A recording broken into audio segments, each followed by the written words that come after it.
Hello friends, welcome to গীতুস রান্নাঘর। আজকে আরেকটা রেসিপি নিয়ে এলাম। রেসিপিটা হচ্ছে আজকের আমরা কিভাবে মাংস রান্না, আর আজকে এই রেসিপিটা আপনাদের সাথে শেয়ার করব। আর আজকের মাংসটা হচ্ছে মুরগির মাংস। তাহলে চলুন দেখা যাক কিভাবে বানাবো এই রেসিপি।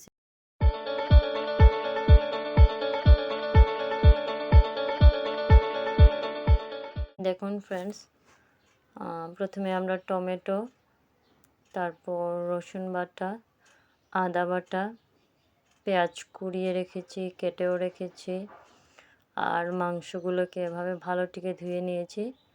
আজকে হচ্ছে আমার মুরগির মাংস বানাবো আজকে আমরা। আর এই মুরগির মাংসটা ভালোটিকে আমরা ধুয়ে রেখেছি। দেখুন, এভাবে পেঁয়াজ কুড়োনি দিয়ে কুড়িয়ে রেখেছি, আর দুটো পেঁয়াজ এভাবে কেটে নিয়েছি, আর এটা রসুনও বেটে নিয়েছি। দেখুন, কাঁচা লঙ্কা, আদাও কুড়িয়ে নিয়েছি, আপনারা বাটতেও পারবেন। তারপর আমি পেঁয়াজ আর রসুন দুগুটো নিয়েছি। আর প্রথমে আলুগুলো এভাবে কেটে আমি অল্প তেল দিয়ে ভেজে নিয়েছি। আর এভাবে মাংসটা আমরা প্রথমে রেডি করে নিব। দেখুন, মাংস তো প্রথমেই আমরা ধুয়ে রেখেছি। তারপর একটা বড় পাত্রে আমরা মাংসগুলোকে নিয়ে নিব। আর দেখুন, মশলাগুলো কত আপনাদেরকে দেখিয়েছি, কিভাবে কি কেটে রেখেছি, আলুগুলো কিভাবে ভেজে নিয়েছি, সব তো দেখা হয়েছে। আর আপনারাও এভাবে বানাবার সময় প্রথমে কেটে নেবেন, যা যা লাগে বা বাটার যা থাকে তাহলে প্রথমে বেটে নেবেন। একটা বড় পাত্র নিলাম, ওটাতে মাংসগুলো দেখুন দিয়ে দিলাম। আর মাংসগুলোর পিসগুলো এভাবে কেটেছি, যাতে বেশি বড়ও না বেশি ছোটও না। আর এভাবে মাংস রান্না করলে আমি বলছি আপনারা একবার ট্রাই করবেন ঘরে ফ্রেন্ডস। এভাবে রান্না করলে কোনো ক্ষতিও করে না, আর তেল মশলা তো এটাতে কম দিই, খেতেও ভালো লাগবে। দেখুন, পেঁয়াজ, রসুন আর কাঁচা লঙ্কাগুলো দিয়ে দিলাম। তারপর আদা দিয়ে দিলাম, পেঁয়াজ বাটা, পেঁয়াজ, তারপর আমরা দিয়ে দিব কেটে রাখা পেঁয়াজগুলো দিয়ে দিব। দেখুন, এভাবে দেওয়ার পর একে একে আমরা সব এটাতে মিক্স করব। পেঁয়াজগুলো দিয়ে দিলাম, রসুন, পেঁয়াজ, আর দেখুন রসুন, পেঁয়াজ, আদা দিয়ে দিলাম। দেওয়ার পর আমরা এগুলোকে ভালোটিকে মিক্স করব। পরিমাণ মতো হলুদ, লবণ, শুকনা লঙ্কার গুঁড়ো এগুলো আমরা একে একে দিয়ে দিব। পরিমাণটা ঠিক করে দিবেন যাতে বেশি না হয়।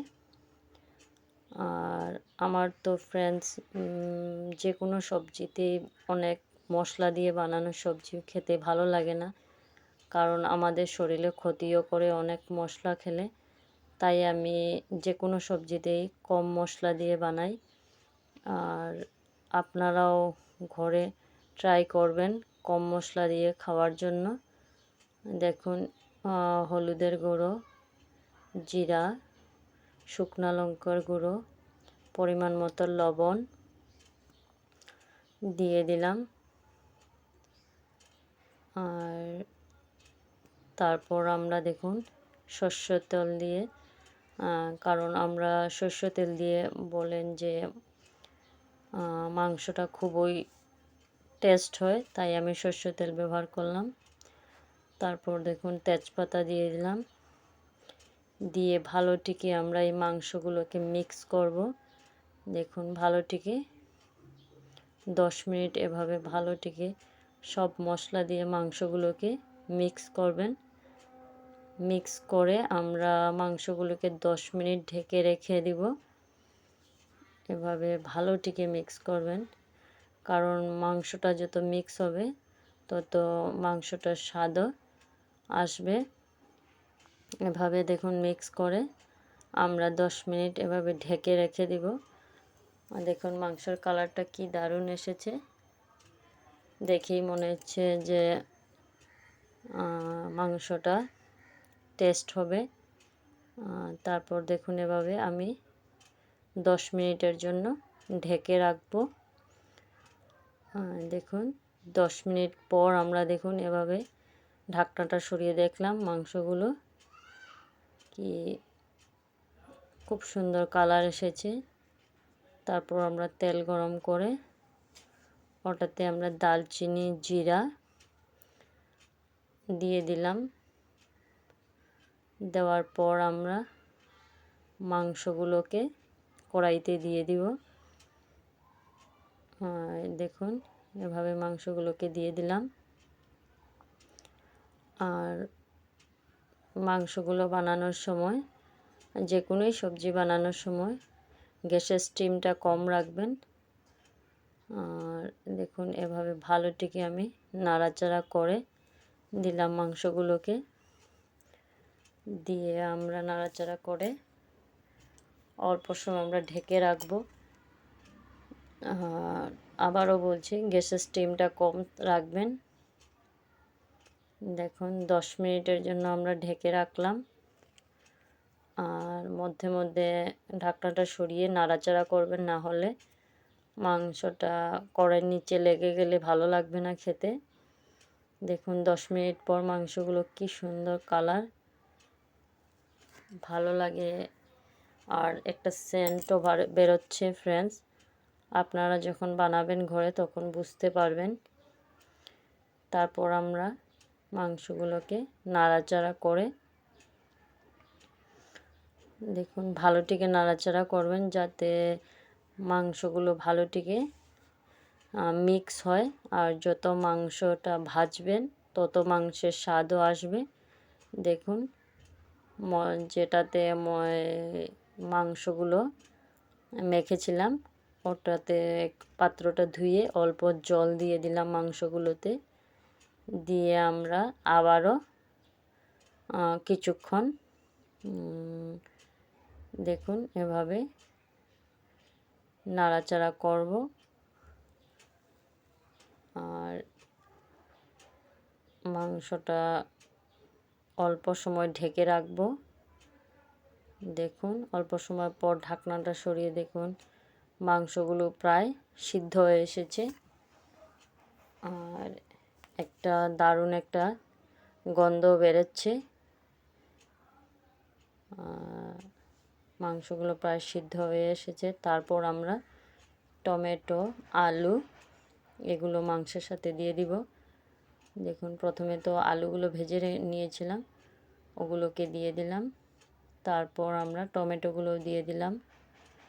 টমেটোটা দেওয়ার পর আলু দিয়ে টমেটো দিয়ে তারপর আমরা আবারও ভালোটিকে মিক্স করব এভাবে, কিন্তু গ্যাসের স্টিমটা কম রাখবেন। এভাবে হালকা হালকা গ্যাসের স্টিমটা কম রেখে এভাবে মাংসগুলো নাড়াচাড়া করে মিক্স করবেন।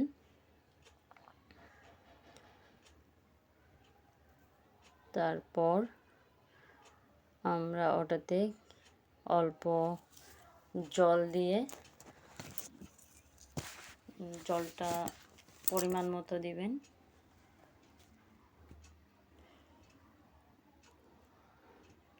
জলটা দেওয়ার পর এভাবে আবারও নাড়াচাড়া করবেন, যাতে মিশে সব কিছু মাংস আলু সবগুলো যাতে মিক্স হয়ে যায়। দেখুন আর যেভাবে আপনারা দেখছেন মাংসের কালারটা এরকমই কালারটা হবে, আর খেতেও ভালো লাগবে। মশলাটা কম হলেও খেতে তো ভালোই লাগবে, আর কোনো শরীরে কোনো ক্ষতিও করবে না। দেখুন আমি আবারও অল্প সময় ঢেকে রাখলাম। আর অল্প সময় পর দেখুন আমি ঢাকনাটা সরিয়ে দেখাচ্ছি। দেখুন মাংসটা পুরোপুরি মিক্স হয়ে এসেছে, আর গন্ধ তো ভালোই বেরোচ্ছে, আর দেখতেও ভালো লাগছে। তারপর আমরা এখানে গরম মশলা দিয়ে দিলাম। গরম মশলাটা দেওয়ার পর আমরা বেশি সময় রাখবো না, কারণ গরম মশলার সেন্টটা চলে যাবে কড়াইটা গ্যাসের উপরে থাকলে। তাই আমরা ভালোটিকে গরম মশলাটা দিয়ে ভালোটিকে নাড়াচাড়া করে আমরা একটা পাত্রে মাংসগুলোকে নামিয়ে নেব। তারপর দেখুন একটা পাত্রে আমরা মাংসগুলো নামিয়ে নিলাম। কি সুন্দর ফ্রেন্ডস, একবার আপনারা ঘরে আবারও বলছি ট্রাই করবেন। যদি আপনাদের এই রেসিপিটা ভালো লেগে থাকে তাহলে আমার চ্যানেলটাকে সাবস্ক্রাইব করবেন আর লাইক শেয়ার করবেন। দেখুন রেডি এই রেসিপিটা।